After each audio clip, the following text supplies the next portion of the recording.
I'm greatly honored that you came here to listen to my lecture here. And it's a great honor for us, or for our team, together with Elisabeth Scala. She's doing the lower extremity session, and I'm doing the upper extremity session. So, what was the point of sonography? Don't mind, there's only my name here. The first I'm starting with is the sonography of peripheral nerves in the upper extremity, the plexus and so on. And we have about 30-40 minutes. I gave you a scan there. I'm doing the scan at the standard presets. If you get a machine of Canon Medical, these are the presets you have on the machine. I could come here and show you all the things with my presets. You will say, yes, that's fine. Yeah. But I do not have these presets. So we do it with the standard preset. And the point is also that Canon came to us with high frequency probes and asked us, what should we do? What are they for? What is the sense of this high frequency in musculoskeletal ultrasound? And that's what I want to show you, what Dr. Sim already told you. We have a center of excellence for nerve sonography. I'm doing nerve sonography, by the way, for about 20 years now. And let's have a look on topography, how to find the nerves, and how to assess the nerves. So, I try to change. This is our waiter, and this waiter brings us things. You need prerequisites to do nerve sonography, even if you do the median nerve at the carpal tunnel. But before all these small, tiny nerves is what you need: information on landmarks. You do not look for the nerves themselves, you look actually for the landmarks. And this is the way we do. This is the, already told by Christoph Sim, the English version of our book, basing on landmarks, finding every nerve in the body. Also the tiny, tiny ones. Yeah? Also the ones you have to look first in an anatomy book. What was the nerve that does make this pain, or whatever? Yeah? You will find them by landmarking, basing on algorithms. So, how does a nerve look like? That's the first problem you have. You must identify a nerve. And the nerve looks always the same. It has fascicles, as you can see here. These are groups of axons formed by soft tissue, by tiny soft tissue bands. And these fascicles here, together, also enveloped by a soft tissue sheath, is then, or finally, a peripheral nerve. Large peripheral nerves have many fascicles. They look like this, many fascicles. Tiny nerves have maybe only one fascicle, or two. Actually, with new probes, we got from Canon Medical up to 33 megahertz. We can also see, or even see in these single fascicles, how they are built up. Yeah? The structure of these inner fascicles. You will see, we'll start the scanning with a 40 megahertz probe. You see this nerve as one dot running in a typical topographic situation. But even if you have higher frequency, better scanners, better probes, you see the inner texture by sonography. And what is the image you see then by the ultrasound? Is something like this. This is a rather old picture. I brought it to you because also in this rather old picture, about 10 megahertz, yeah, you see these fascicles. You see the echoic soft tissue bands dividing the fascicles one to another from another. Yeah? And this all together with the outer nerve sheet, the echoic outer nerve sheet, is a peripheral nerve. Keep this image in mind. and nerve sonography will be no problem for you. So, I have also a menu for you, and I show you some standard nerves, just to make your eye used to this image, and some starters, nerves you may remember. Main dishes, nerves maybe you may not remember, but we can uniquely see by sonography. The point of these nerves to detect is blocking, anesthetic blocking, and some specials, very tiny branches of peripheral nerves, maybe for pain-driven patients by hand trauma or something like this. So, let's start with the ulnar nerve. The ulnar nerve has also typical topography. And where can you find it? You have a landmark. You have the scan, start the scan by defining the landmark like this. 2 fingers proximal to the epicondyle at the ulnar surface of the extremity. And here, if you put the probe here, you have this image. You have the bone, the humeral bone, you have the triceps muscle, and you have this nerve. It's a rather large nerve. It's proximal, this position is proximal to the cubital tunnel. The cubital tunnel is usually at the point where minor trauma, repeated minor trauma, make lesions to the nerve, to the ulnar nerve, and the patients come to the doctor and say, there's numbness in the small finger and so on. So this is a very important region for defining the peripheral nerve. Here, the probe position here, and you see this image. Yeah? So, go on. It's maybe a little annoying for the guys, they are already doing this nerve sonography, the median nerve. Who knows the median nerve? Who does scanning in the median nerve? Where do you start? Scanning the median nerve? On the lower extremity, proximal, okay. That's okay. And that's where you find it. So the landmark is, if you do it 10 times, you will find it without landmarks. But the landmark for this nerve is the brachial artery. The brachial artery has a typical position concerning the nerve in the elbow region. You define it by outer landmarks and you define it by inner landmarks, and you will see this typical dotted pattern of the cross-section area of this nerve again. Yeah? If you have the nerve, the nerve has always this position. There's no variant. You can follow the nerve from this position on. And the last appetizer, again a large nerve of the upper extremity, is the radial nerve, nervus radialis. And this nerve is best found where? Where do you look for this nerve? The posterior aspect of the humerus. And due to the inner texture of muscles which cover the nerve, this nerve could be visualized maybe a little ambiguously. Yeah? But here in this position, between the brachioradial muscle and the brachial muscle, in this position, where you see the indication here, you find the nerve in this septum.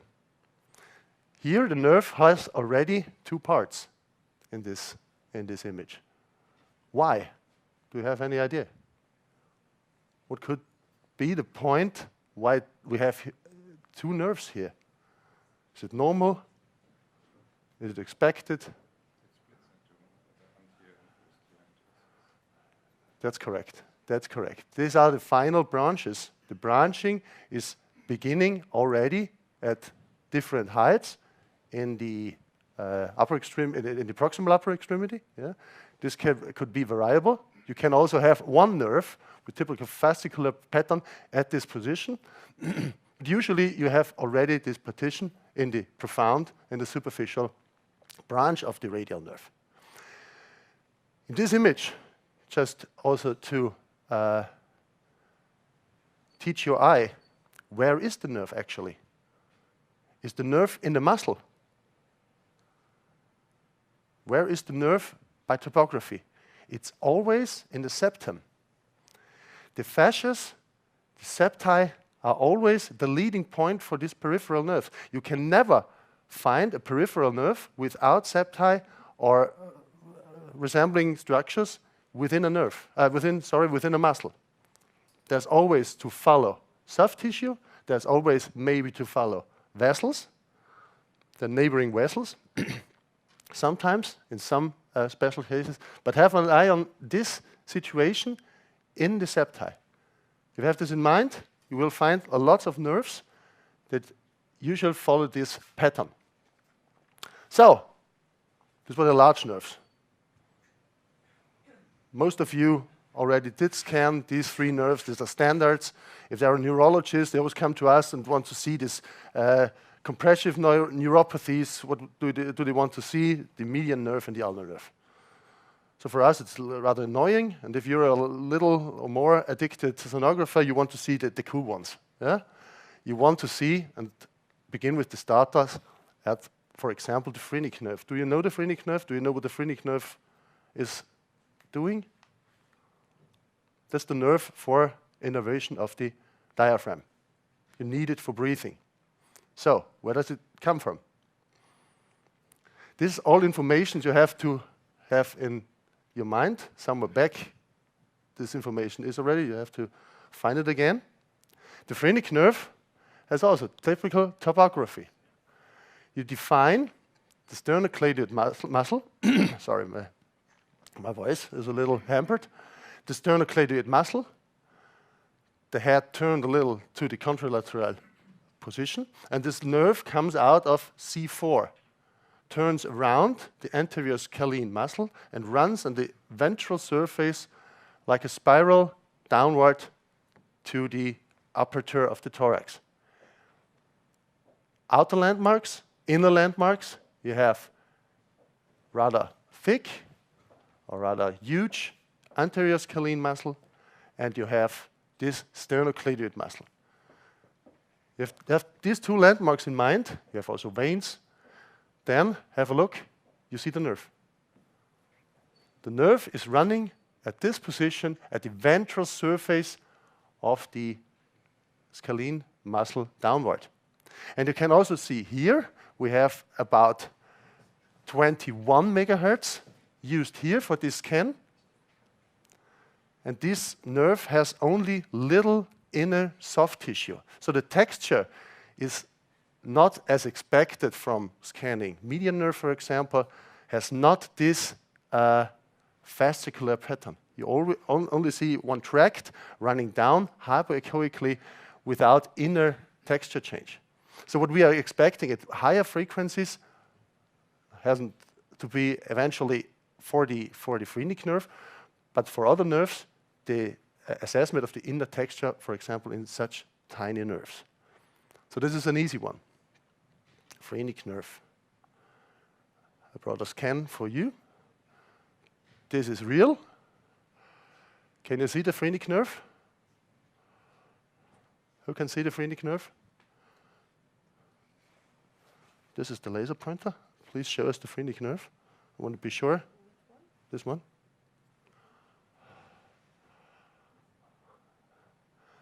What is the landmarks? What did we talk about the landmarks? Is the sternocleidoid muscle? Yes, this large one. And the anterior scalene muscle. This is this one. There's a huge muscle. Okay? And it has to run at the surface of the scalene muscle. Yes! Yeah, don't be sorry. That's perfect. That's perfect. Yeah? And you identified... Sorry? Yes. You identified because of the pattern. Yeah, you expected how a nerve has to look like. Yeah? And you expected, again, let's run again. This should also be a nerve, and that's right. That's a larger one. Runs between the jugular vein and the carotid artery, and this is the vagal nerve. Okay? Oh, but it's perfect. I'm impressed. And following the landmarks, this must be the phrenic nerve. Yeah? Perfect. Hey, great job. So, the next, again, a scanning movie loop. You have, again, the anterior scalene muscle. Maybe it starts again. No.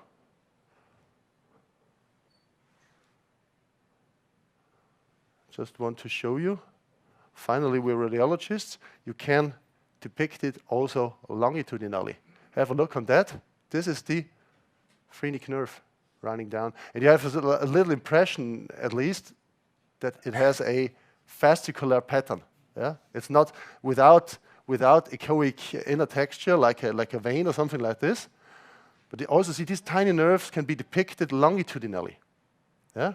It's feasible, basing on the landmarks technique. And another starter nerve that makes it more funny to scan these nerves is the musculocutaneous nerve. Do you know the musculocutaneous nerve? What is it doing? Do you need it? Maybe yes, if I ask like this. So the musculocutaneous nerve is one of the nerves that help us to flex the elbow.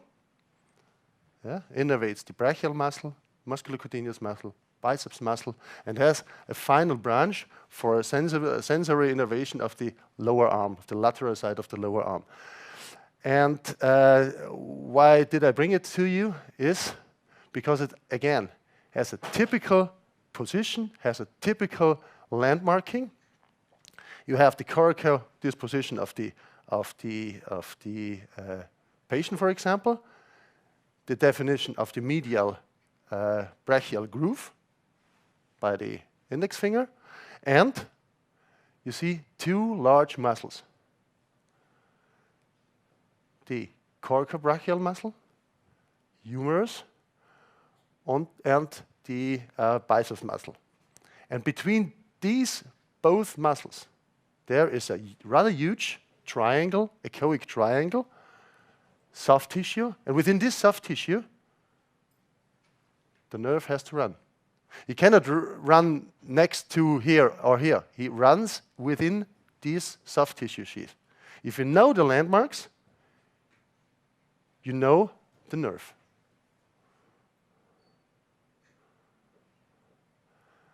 Another nerve, accessory nerve, nervus accessorius. What is this nerve for? Do you know this nerve, for instance? Yes, perfect. What is the nerve doing? lifting the shoulders like this. So it's innervating the trapeze muscle. It's innervating the sternocleidoid muscle. Yeah? It's again, as far as we can say, basing on the present ultrasound technology, is a monofascicular nerve. So we see only one fascicle running in a typical position. What's it looking like, or where do we find it? Sternocleidoid muscle, here, this large, huge muscle. And again, the position where we find at the punctum nervosum. This is the crossing of the platysm muscle here. You see it like this. You can, if you want to find it, we can try with our proband. Like this. Look like this. Grimacing. Yeah. This is the platysm and the crossing of the platysm. Yes. Do it like this. Yeah. The crossing of the platysm and the sternocleidoid muscle. There is the punctum nervosum. That's where they are easily to be found. Yeah. And you see nerves again, and you see these monofascicular nerves, and you see again the lady, two nerves. You see it? The same image. This nerve and this nerve. We learned the accessory nerve is innervating also the sternocleidoid muscle. So the nerve must run at or within the muscle. What do you think? Within. It's running through. And this nerve is running on the sternocleidoid muscle. Is the auricularis magnus nerve. Yeah? Funny thing, this landmarking. Yeah? You find them all. And it runs underneath the trapezius muscle. And if you have a sagittal scan, this trapezius muscle looks like a wedge, more or less. Yeah? Again, we start again the scanner. This is the sternocleidoid muscle. Here is where the nerve is entering the muscle. And again, here the nerve, trapezius muscle, comes out, profound cervical fascia, going up, up, up, up, up. You can follow it underneath the sternocleidoid muscle and then entering or passing this muscle again in a large septum. Again, always the same pattern. Landmarks, relation to the muscles, and always the same pattern. The texture, the running in fascias, the running combined with soft tissue, septi or fascias. So, because I have already started with this nerve, and this is a very funny nerve. Why funny? It's innervating the ear, has something to do with pain-driven patients, has something to do with migraine-like headaches. Yeah, this is a work in progress presently in our center. Also, like the major occipital nerve, for example. But you have to find the auricular magnus nerve, and I will show it to you. And you can scan it yourself at home, and you will always find it. How? Again, grimacing, punctum nervosum, sternocleidoid. And here, at the punctum nervosum, read again your anatomy books. There are several sensible nerves. They are executing here. And these are usually roots, sensory roots of the segment C2 to C4. They're innervating sensoric informations of the skin until here, upward, including the ear, and this posterior part on the surface of the trapezius muscle.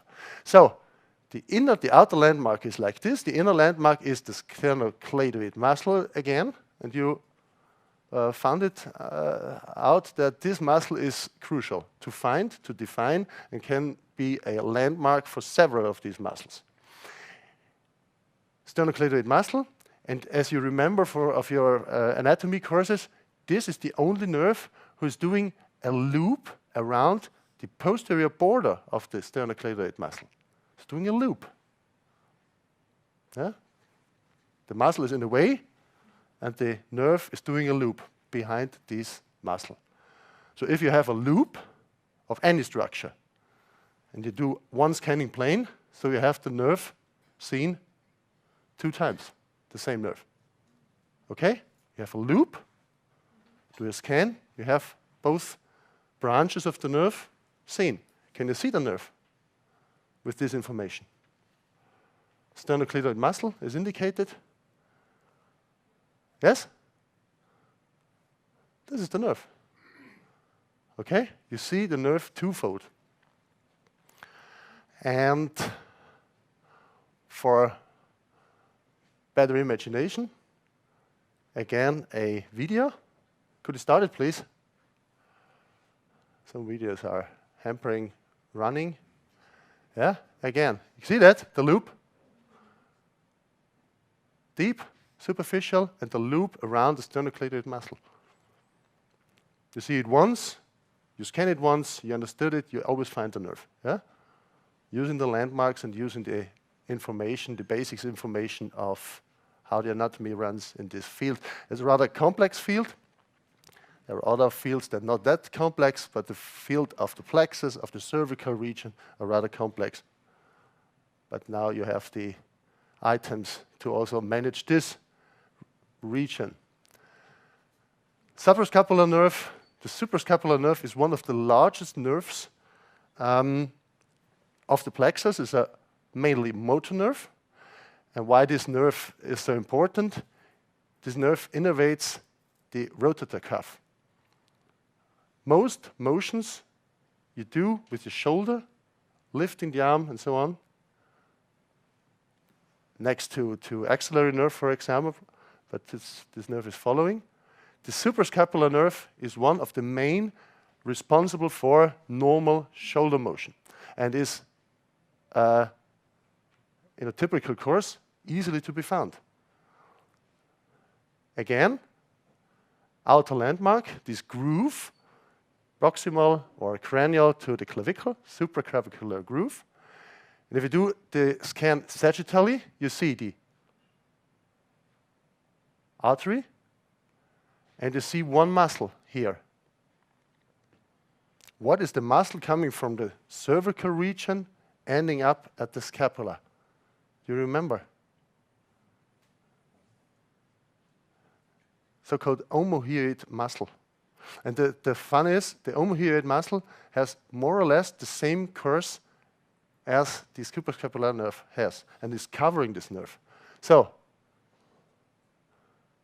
artery, this is the first rib, for example, and this muscle, the lower belly, has two bellies, this muscle, and that with this information that the nerve, this muscle is covering the nerve, you see the nerve. Yeah? Yeah? It is the most posterior and superior fascicle of the root C5. You can also find it like this, but this is a rather easier algorithm to do it. And the other nerve responsible for shoulder innervation, motoric and sensoric is the axillary nerve. And the axillary nerve is a rather often hampered nerve. When? Any idea? When is the, yeah? By? Fracture, for example?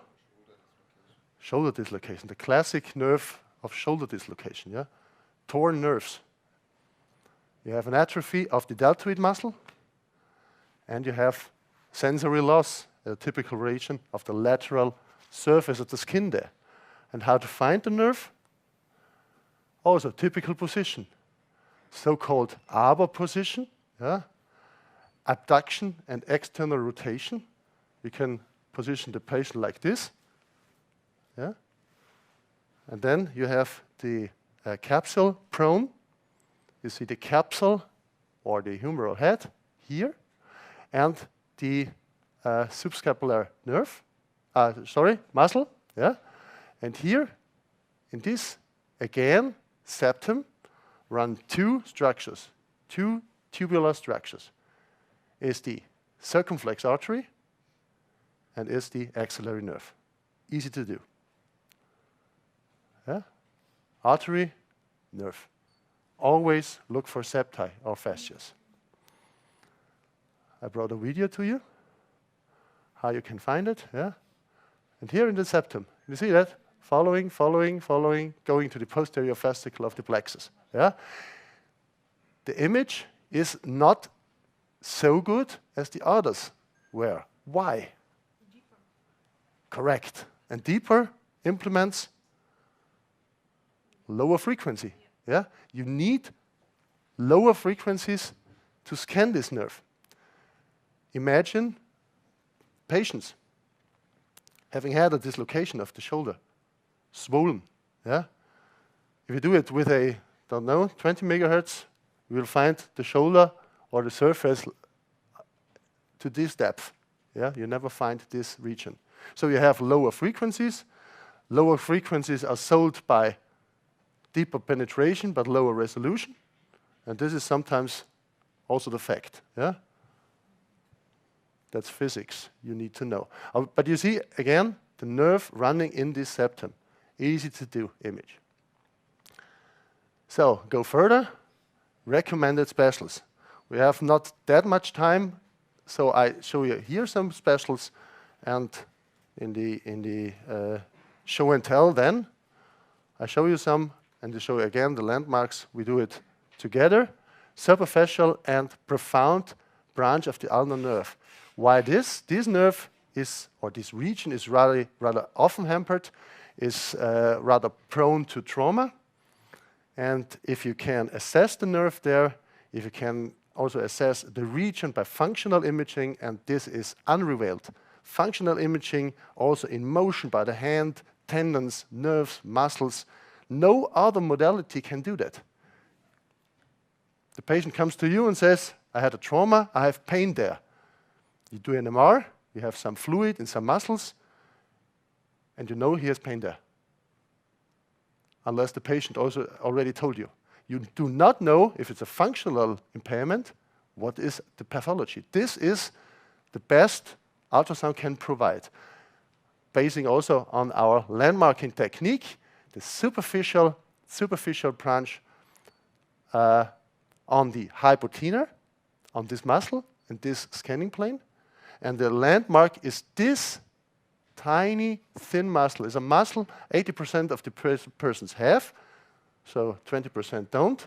It's the brevis palmar muscle, the long palmar muscle, you know the tendon, and the brevis is making, if you do like this, these tiny lines here. Yeah? Okay? This muscle is covering this nerve at this position. Muscle, nerve again. And the profound branch, a longitudinal scan at the level or orientation of the fifth metacarpal bone, a little more proximally, so you have the humulus here, and in this triangle, hypotenar, in this triangle, you have the artery and, again, the profound branch of the ulnar nerve. Often hampered here, often to be assessed. And another branch of the ulnar nerve, I don't know if you remember, there's also a palmar branch of the ulnar nerve, who's innervating the surface of the carpal region, of the ulnar aspect of the hand, and is given up off in the middle, more or less in the middle of the arm, at the forearm here. And you see the artery, the ulnar nerve, the main stem, and one fascicle who is dividing from that. Following this fascicle is the palmar branch of the ulnar nerve. Often hampered. Any surgery is done here, or any trauma. This is prone to trauma. Whatever happens, whatever cut may hamper this nerve. Not here, because it's covered here with muscle, but it's getting up, it's getting subcutaneously, and if it is in the subcutis, it may be undergo a lesion, traction, cut, or whatever. Yeah, keep it in mind. And the other nerve, I will start again here, the palmar branch. I brought a video to you. This is the artery.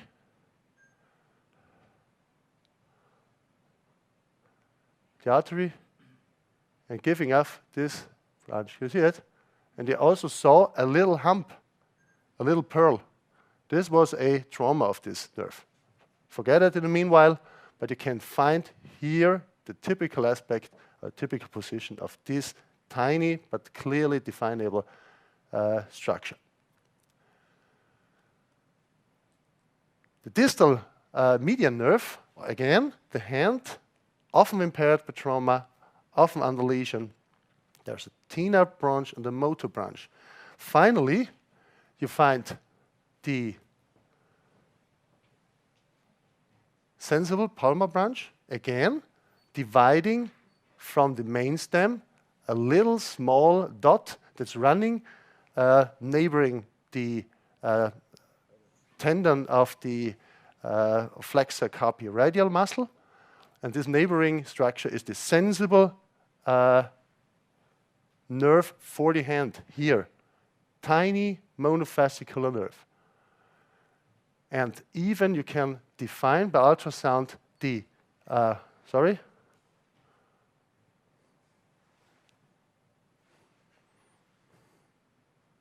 back again. The thenar is innervated. The interosseous muscles are innervated by the ulnar nerve, profound branch. The superficial are innervated by the motor branch of the median nerve. You think, yeah, okay, that's small muscles, and what is the problem? If this hypotenar or thenar doesn't function, the hand loses about 70 to 80% of its function.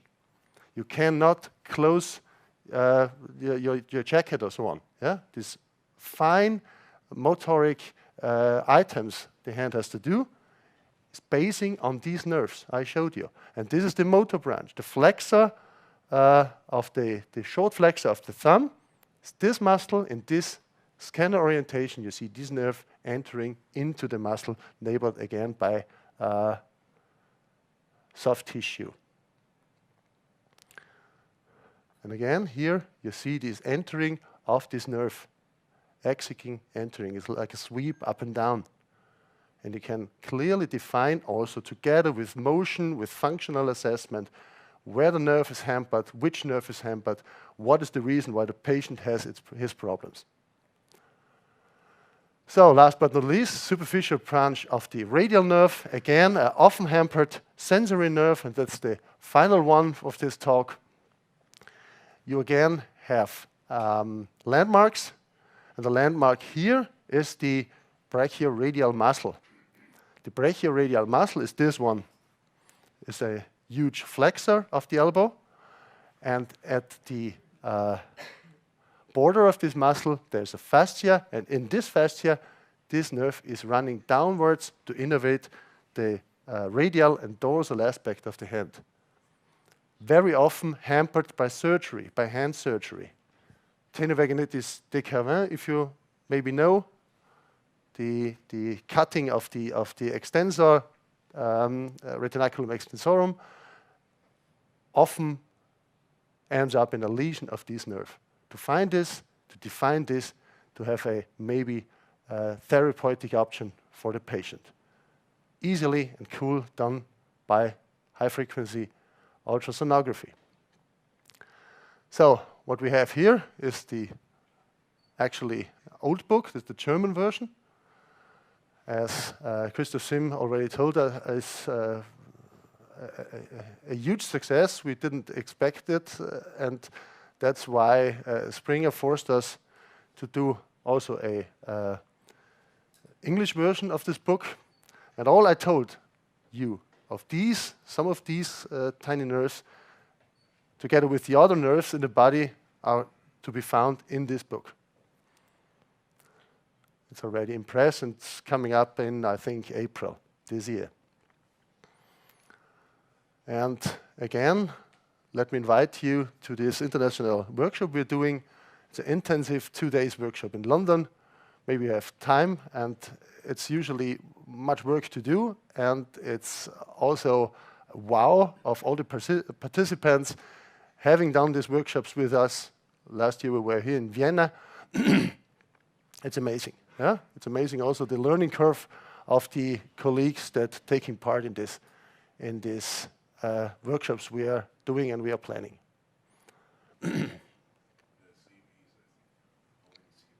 15. Mm-hmm. So, don't know why this is here. Don't care, because I'm doing a little demo. And the demo for you has the should be that far interesting as I am using the standard presets. Yeah? Remind this. These are the presets that the vendor has available on the machine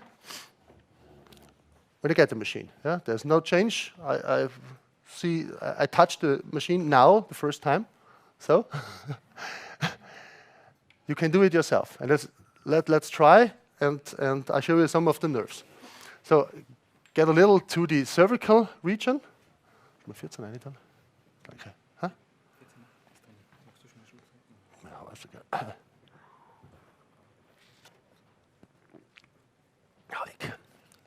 So. Oder? Ist leichter so. Einfach hinlegen. So. Patient looks like this. Can I have an image of the cervical region here? Okay, perfect. You see in the lower left quadrant. Jetzt immer eine Grimasse machen. Sozusagen, Platysma. So, fest. So. Richtige Grimasse. Yeah, you see the border here of the platysm muscle. You see it? And this is the sternocleidoid muscle. Sternocleidoid muscle, border of the platysm. Let's have a look what we find there. Maybe it's right what I told you, maybe not. Forget.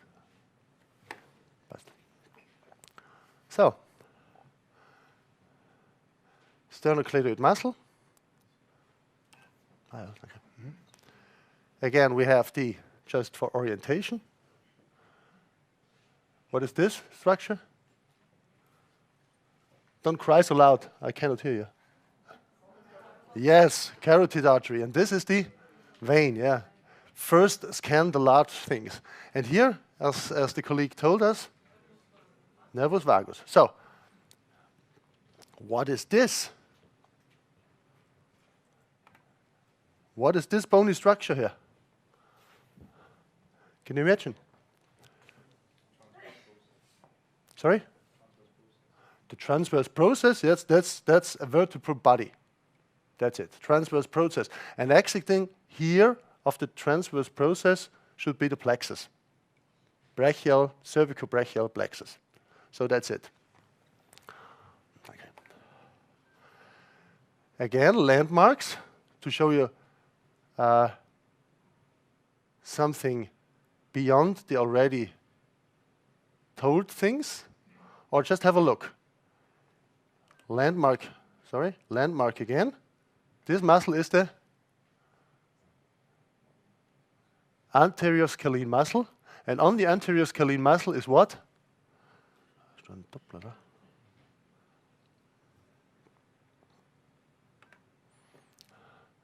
Is an artery, is a branch of the cervical artery, and this is the phrenic nerve. Okay? Landmarks can only be the phrenic nerve. There's nothing else available here. Perfect, did it perfect. Ganz normal. Again, cervical spine.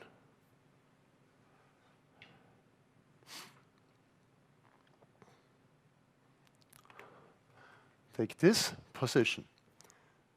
Carotid artery, jugular vein. Here, rather large nerve, vagus nerve. And here we have again muscles. Longus, musculus, longus colli, and longus capitis. And between them, you also see a structure here. What is the nerve here? Do you remember? I think you have your anatomy books found again at home. This is the stellatum ganglion. This is the sympathetic tract here. Yeah?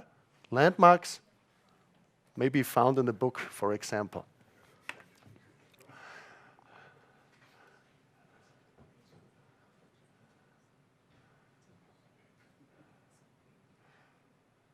Then again, the plexus, the lateral aspect of the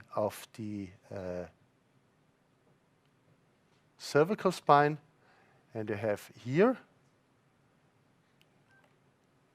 okay, the transverse process. And the transverse process has the anterior and the posterior tubercle, usually. And between them, you see what is emerging here? This is one root. The point is, which root is it? Is it C4? Is it C5? Is it C6? So I'll show you a little trick. Keep the transverse process in mind. Transverse process. I go down and down and down, one segment after the other. Down, large transverse process, anterior, tubercle, low posterior, and again down,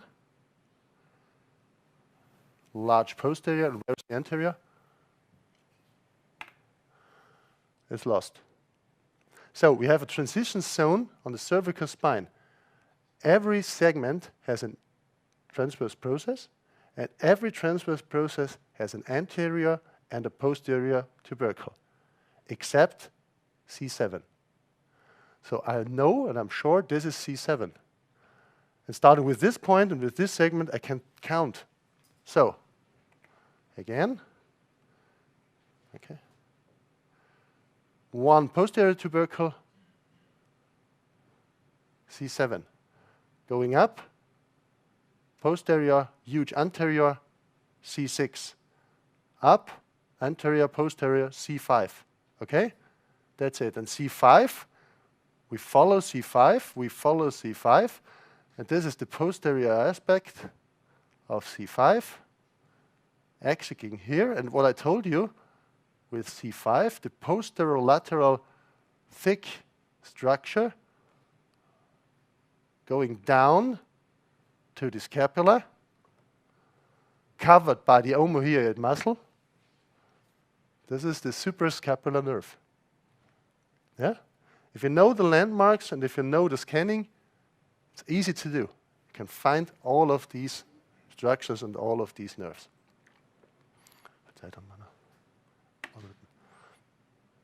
Okay? So for the cervical region, if you follow this region and if you do this region standardizedly, also following the landmarks, it's rather soluble to find the according structures. So again, here, and then I stop with the cervical region, we have the plexus. I have the standard settings. I did not change anything to the settings, only maybe now the depth a little bit, okay? The plexus here, anterior scalenus nerve, posterior, medial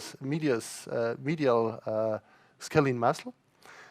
And if you go like this, you have a root here, follow out the root, and you have a nerve going down or outward here in some segments, not actually within the muscle, with a soft tissue band within and through the muscle.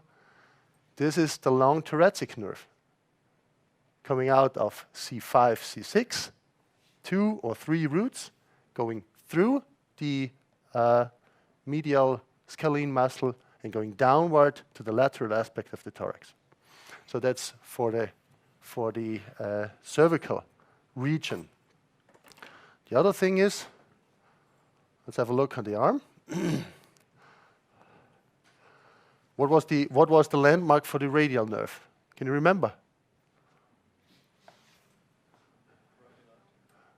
Also einmal abbiegen, einfach den Arm biegen gegen meinen Widerstand. Einfach so. Turn the hand like this. Locker lassen. Let's abbiegen. Yeah? He's flexing. Not well seen. Oh. He's flexing, and you can see this. Yeah? This is the muscle. He's coming down from the humerus bone, brachioradial muscle. Yeah? This is our landmark here. Yeah? Biceps here. Yeah? Biceps and brachial muscle here. Gott, locker hinlegen wieder. This is the landmark. Yeah? This groove. Going in here. Can you see the radial nerve? Perfect. Yeah? That's it. Yeah? Brachioradial muscle, and this is the whole cross-section of the radial nerve. If you follow the cross-section of the radial nerve downward, it's dividing. You can see the division. Yeah? And this is a point of, where are we? You see the inner fascicular texture of the both final branches. And this is, keep in mind, 14 megahertz. So we change to, for example, number 24 megahertz to see the change, standard settings.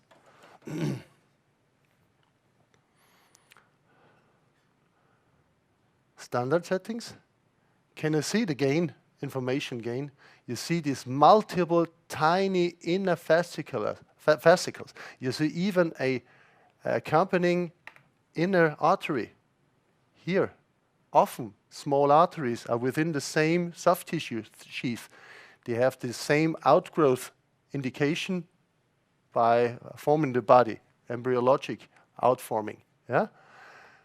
And you see again. Yeah. So Helmut told me we're 19 megahertz, so now we're going up to 21. And you see the texture change. You see the information. You see that the profound branch going downward here, yeah, has multiple inner fascicles. And this information is also crucial, for example, for assessing supinator syndrome. This nerve, this deep branch, goes downward and is covered then by the supinator arch, by the supinator muscle here. You see that? And that's the point, and that's the region where this nerve is usually compressed and has also functional loss. Let's see if this is also made. A scan longitudinally. You see here the longitudinal scan of the profound branch of this nerve. So, I'm going to have a look then downward to the hand. The median nerve, I stand with the same high frequency probe. Formel kommt auf mit der Frequenz. So this is 24 megahertz, and what you see now, keep this image in mind. The point is what it costs, what you get. You have high resolution, you have subcutaneous high resolution, you see the inner fibrils of tendons. You lose information in the depth. 24 megahertz is a rather high frequency. Yeah? If you need it, these rather subcutaneous nerves, it's okay. You lose information in depth. You have a depth gain, this is 1 centimeter here. Okay? You never scan the axillary nerve, for example, with the 24 megahertz. Yeah? Everyone who's telling you from a vendor side or whatever, I have a probe with 22 megahertz, you can scan in a depth of 4 centimeters, he is actually a liar. That's it. It's not possible, it's physics. Yeah? But what you see here is this inner texture of the nerve. You see a little bifid orientation. You can also, in a longitudinal scan, see the cables, and the cables are these fascicles formed by hundreds and thousands of axons of this nerve. And again, following this nerve up and downward, we have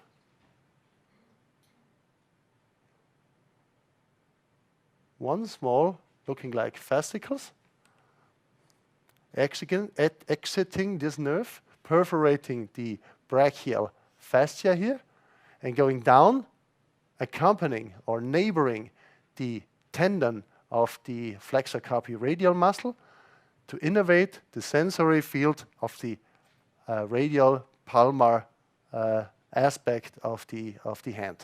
Yeah? This is one of these crucial nerves here, and with the 24 megahertz, remember the image of the lecture first. You have the size. Maybe can you show you the size? Yeah, that's actually.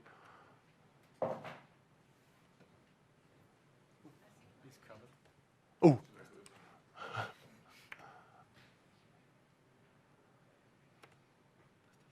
Yeah. We are at 0.6 millimeter size.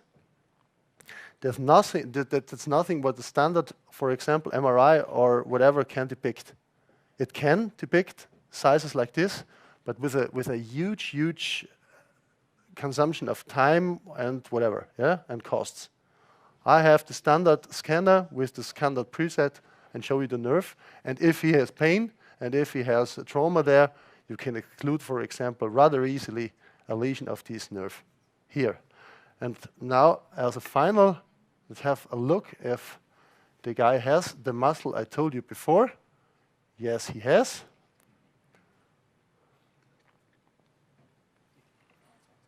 Give it over 120.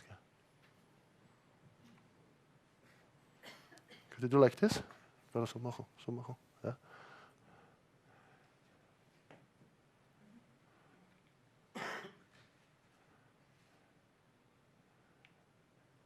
Here the muscle is not that huge as usually. Yeah, a rather tiny muscle here. It's a cutaneous muscle, but it's covering the superficial branch of the ulnar nerve. Yeah, landmarks. So thanks a lot. I think the time is over now. If there are questions, I'm here for you. Thank you. Super. Thank you. Thank you so much. Wonderful presentation, and I think everything is available in the book now, and so I think also our presentations will be put on the internet, on the YouTube, right? So you can follow this. Are there any questions or comments, suggestions? No. Right, here was one. No? No. Everything clear? Yeah. Necessary for me it is a little bit I am not used to use these fingers to find all the locations, just to scan, and like for radial nerve, you go and you find. I mean, sometimes when you don't know where to where such a nerve, where any nerve, probably higher or lower, is, you just start from the point when you know where to find the nerve. Perfect. And then you go cranial or caudal. Yes, that's perfect. That's the classical algorithm everybody does. Yeah, you know a structure. You know the structure has a whatever longitudinal extension, and you start where you know, and then you follow. And the books, the algorithm we propose here, is basing exactly on that. But the typical position where you uniquely find the nerve X or Y or whatever is often, for the small nerves, not so clear for the standard scanner. Yeah, that's the point. So if you find or are looking for several special subcutaneous sensory nerves, there are some, at some point, more or less tricky points of optimal visibility where you find it. And the outer landmarks are only for the first steps. So if you do it 10 times or more often, you don't need the outer landmarks that standardizedly as you measure the arm and find the point or so on. Yeah, that's just for beginning. So the point of this books were to give what we heard of our colleagues. This is very neat. This is very fine. But if I go home, I cannot do it. So you have this book. You start with the outer landmarks. Where is it? Where is it in the body? You find the inner landmarks by the scanner, and you find the nerve. Yeah. And if you are used to more and more often, it's no problem to also find very tiny nerves. Yeah. Try it. You said you use this for in patients with injuries. I find them really difficult. I mean, sometimes I see a neuroma, then great. But otherwise, there's usually scarring. Yeah. And then, I don't know. I mean, as I say, if I see a neuroma, it's great. If otherwise it's scar, I don't see the nerve. I'm not confident either way what has happened to it. Yeah, usually when the patient in our center, the patient comes, you have an idea which nerve should be the hampered one, or which region of nerves, and you have a scar. That's correct. Maybe you see a neuroma. But for prognosis or for telling the patient what can he do? Is the surgery indicated? You have to have a clear diagnosis. So if you say we do, for example, neurotomy, you're driven by pain, your life has no sense, and you have to go to get rid of the pain. So you have to know which nerve is the one who's making the life of the patient hell. Yeah? But because before neurotomy, you have to define the nerve and which nerve should undergo neurotomy. That's the point. Do you do the neurotomy or the surgery? Sure. Yeah, together with our neurosurgical colleagues, they always want to know which nerve is it. They do first a block, or we do a block, to make the patient confident with, so now, is the pain gone, yes or no? And if the pain is gone, after the neurotomy, it will be like this. Some of the patients say, no, the pain is not that, I'm now so numb, that's worse than the pain that's happening. Yeah? And then if this is all done, you can say clearly to the patient, this is the nerve, this is what we are doing, this is the outcome we expected. Okay. Yeah? It's also a part of a forensic thing together. Yeah? When you do the blocking confirmation, that's clear. Are there other signs, let's say diameter of the fascicles and so on, or anything that you are looking at when you look to the transverse image of the nerve? Yes, yes, yes, sure. There is a lot of literature in the meanwhile for the large nerves, for the blurring, for the loss of fascicle texture and so on, for the large nerves, for the median nerve, for whatever, sciatic nerve and so on. In the tiny nerves, we're expecting a resembling pattern, and this thanks to Canon. The high-frequency probes is that what we are expected of them.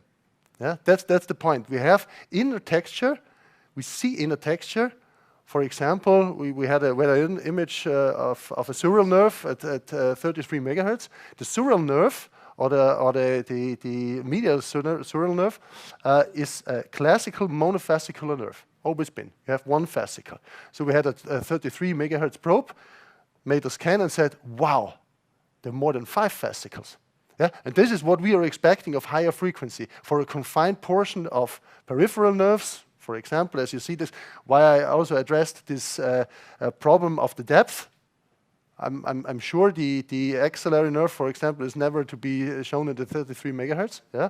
But this pain-driven patient, the subcutaneous layer, these small nerves there, yeah, are, I think, an excellent option and easy to be done. That's the point. The patient is done and assessed within 10 minutes. Yeah? A few examples. Yeah.